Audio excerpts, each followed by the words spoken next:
নমস্কার বন্ধুগণ।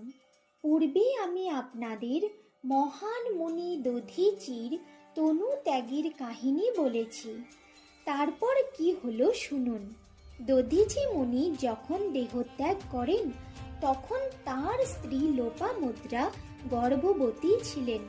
তিনি ভাবলেন স্বামীকে ছাড়া কিভাবে বাঁচবেন।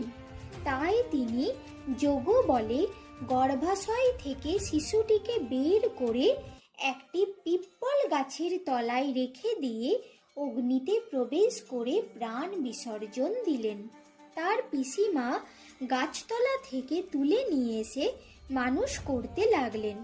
সেই গাছের পাশেই ছিল সোমদেবের মন্দির। সোমদেব পিসিমাকে স্বপ্নে দেখা দিয়ে বললেন, এই শিশুটিকে পিপ্পল গাছের নিচে পেয়েছ, তাই নাম হবে পিপ্পলাদ। বড় হয়ে পিপ্পলাদ পিসিমার কাছ থেকে জানতে পারলেন দেবতাদের জন্য তার পিতা মাতা প্রাণ বিসর্জন দিয়েছেন। তাই তিনি ঠিক করলেন প্রতিশোধ নেবেন। তখন সোমদেব স্বপ্নে বললেন, মহাদেবের সাধনা করো, তাহলে তুমি মহা শক্তিশালী হবে। পিপ্পলাদ গোদাবরীর তীরে দণ্ডকারণ্যে শিবের সাধনায় মনোনিবেশ করলেন। মহাদেব আবির্ভূত হয়ে বললেন, আমার তৃতীয় নয়ন দেখেছ? পিপ্পলাদ বললেন, না। তখন মহাদেব বললেন, আগে দেখার চেষ্টা করো।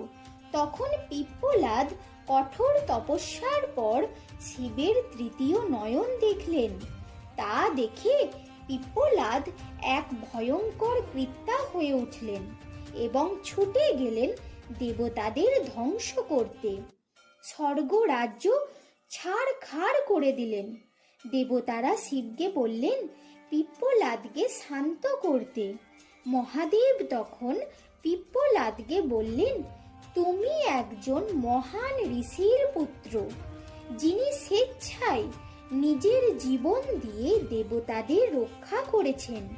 তার পুত্র হয়ে এমন আক্রোশী মনোভাব তোমার থাকা উচিত নয়। সর্বদা চিন্তা করবে এ জীবনটা তোমার একার জন্য নয়, সকলের জন্য।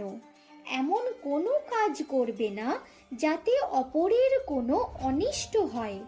পরবর্তীকালে পিপ্পলাদ একজন বিরাট ও মহান ঋষিতে পরিণত হয়েছিলেন।